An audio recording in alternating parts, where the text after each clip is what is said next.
Peter is listening to Jesus say that he's going to be crucified. Now, when we read this on the surface, you think this is immediate, but it's not. This may have taken place for days. It says, from that time on, Jesus began to explain to his disciple.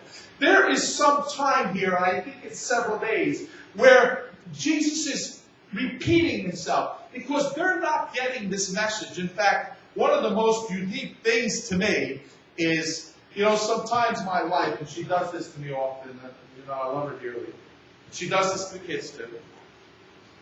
We'll say something, and she'll go, I'll say something simple, like, I'm going to the store. And she'll say, what does that mean?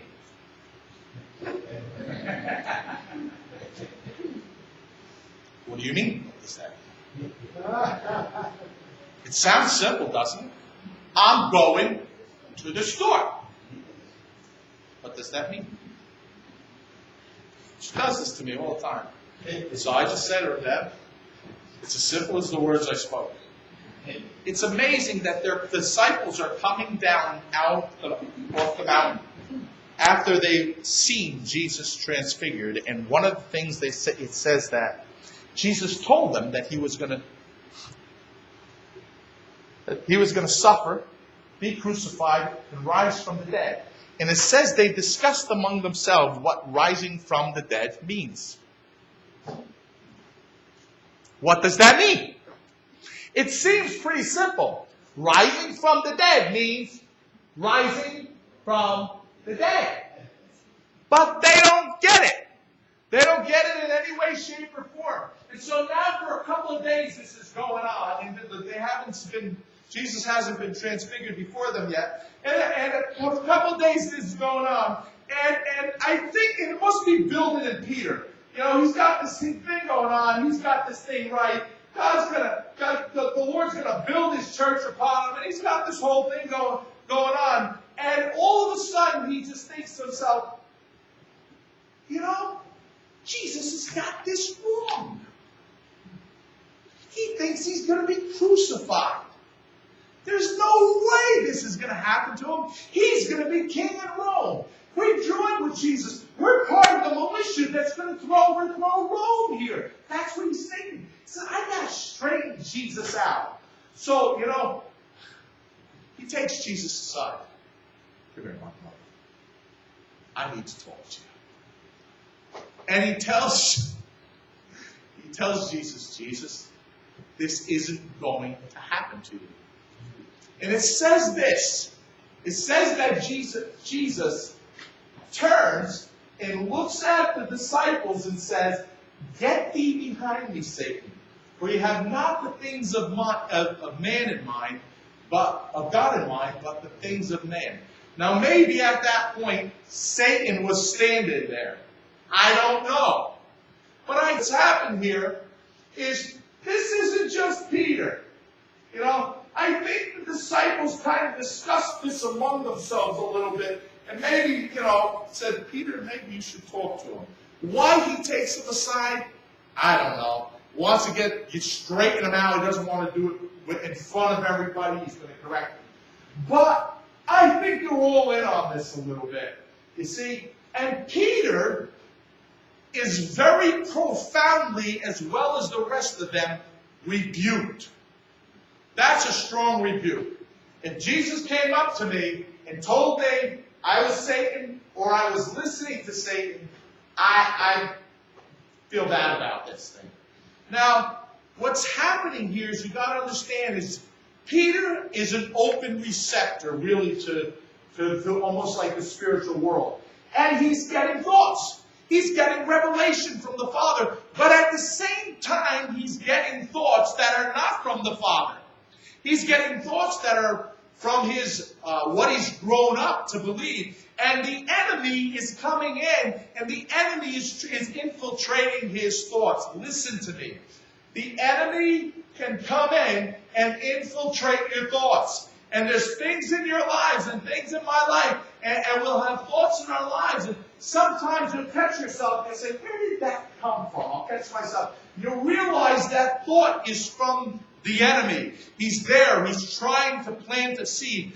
Just as you can get thoughts and the Lord can speak to you, so too there's times the enemy can speak to you. And listen, there's nothing in Scripture that says that you have the ability to completely block this out. The bottom line is, if you are in tune with the Holy Spirit, you will be able to discern what thoughts are coming from the Lord and what thoughts are coming from the enemy. Now, Jesus tells Peter this. You would never see Peter get upset. He rebukes Peter. This is an open rebuke. And I'm going to tell you something. Peter may have come to him quietly, by himself. Jesus does it openly. He openly rebukes Peter. Now, Peter could have copped an attitude like that at that point. He could have said, who is he to rebuke me in front of everybody? I took him aside. I tried to correct him privately. Why did he have to do it in front of everybody? Our attitude, listen to me, our attitude towards correction, and we all get corrected, we all get rebuked at different times. Our attitude toward correction will determine whether we shipwreck our faith or we go forward in our faith and allow God to have His perfect work. Now I want to read something to you. In Mark chapter 14 it says this. While he was at Bethany, reclining at the table, referring to Jesus, in the home of a man known as Simon the leper, and I always want to say they should have put former in there, Simon the former leper, because I can't imagine Jesus is at home as Simon the leper. He's sitting there and saying, hang on to that leprosy a little bit longer. I got to believe that he's healed. So, it's known as Simon the leper. A woman came with an alabaster jar of very expensive perfume made of pure nard. She broke the jar and poured the perfume on his head. Some of those present were saying indignantly to one another, why this waste of perfume? It could have been sold for more than a year's wages and money given to the poor. And they rebuked her harshly. Leave her alone, said Jesus. Why are you bothering her? She has done a beautiful thing to me. The poor you will always have with you, and you can help them anytime you want. But you will not always have me. She did what she could. She poured perfume on my body beforehand to prepare my body for burial. I tell you the truth. Wherever this gospel is preached throughout the world, what she has done will also be told in memory of her. Then Judas Iscariot, one of the 12, went to the chief priests to betray Jesus to them. Look at the progression here. The woman, and many feel was Mary, comes to Jesus and pours out a very expensive perfume on her head. This was very expensive stuff. I don't know what it was, but they said it was worth a year's wages. Figure a year's wages could be worth anything between, say, $30,000 and $85,000 in our society here. A year's wages. That is a lot of money for someone to just go pour it out. And people do pour out money for themselves all the time. They'll spend all kinds of money on themselves. But not many people I know will take a bottle of perfume worth, say, $50,000 on the average and just go break it and pour it out on somebody. Not a lot of people are going to do that. This woman is doing something. This could have been her inheritance. This could have been something that, that she was saving, something that was to be used, and used when she had no more money left. I don't know how she even got this type of perfume, but this is expensive stuff. And you'd think that in the natural, Jesus would have got up and said, you want to know something? That was really expensive stuff.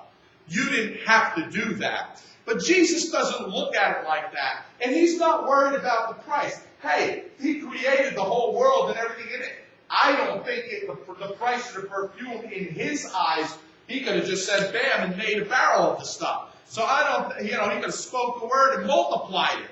So I don't think in His mind He's thinking, well, this is $80,000 worth of perfume. I think He's thinking it's perfume. But what He sees is the heart of a woman who in her mind is giving to Him, or is pouring about upon Him, the greatest sacrifice she could possibly give to Him. And He sees her gratitude, and He in turn is very, very gracious and grateful to her, to the point where he says, everywhere my gospel is preached, she'll be told. Now, it says that those there were indignant. Jesus rebukes them. He says, leave her alone. Isn't it funny that right there, the very next verse, he says, I tell you the truth, wherever this gospel is preached throughout the world, what she has done will be told, also be told in memory of her.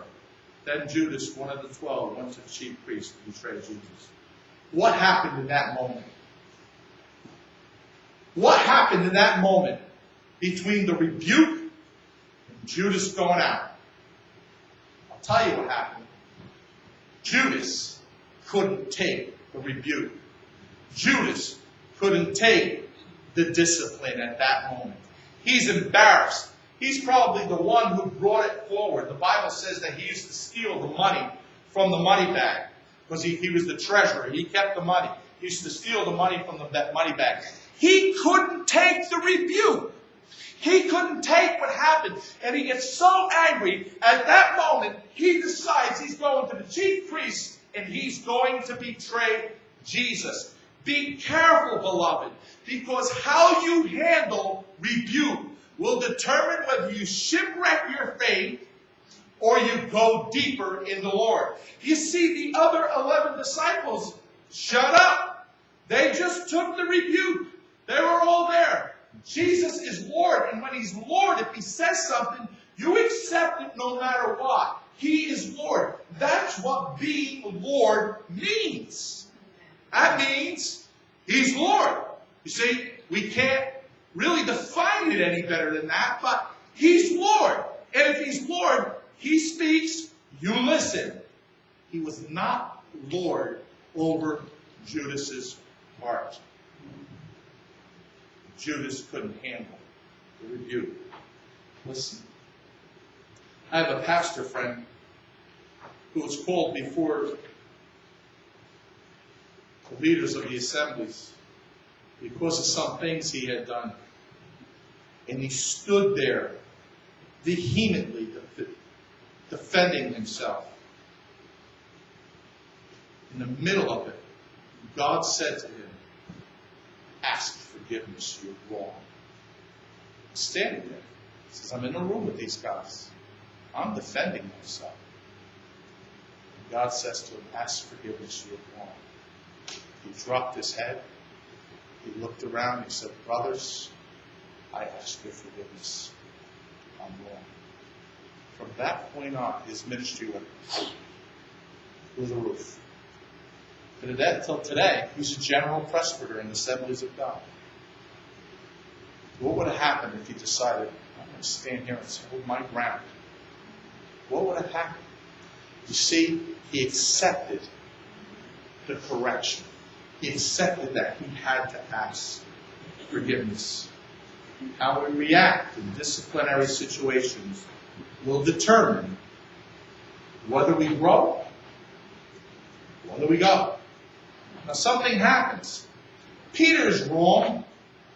Peter tries to rebuke Jesus. He accepts when Jesus tells him he's listening to Satan. He just takes it. Jesus is Lord of his life. And Jesus doesn't hold this against him. And we need to understand that even though sometimes we're wrong in our thoughts, and we're wrong in our actions, and we do things that are wrong, that if we accept the rebuke, if we accept what the Lord has to say, he forgets about it. You see, Jesus had a plan. Peter could have shipwrecked that plan at that moment, but he doesn't. And it says this in Mark 9. It says, after 6 days later, okay, probably less than 6 days, it was 6 days from Peter's confession. So now this rebuke, this everything has taken place in the meantime. It says 6 days later, Jesus takes Peter, James, and John with him and led them to a high mountain where they were all alone. There he was transfigured before them. His clothes became dazzling white, whiter than anyone could bleach them. And there appeared before them Elijah and Moses, who were talking with Jesus. Peter said to Jesus, Rabbi,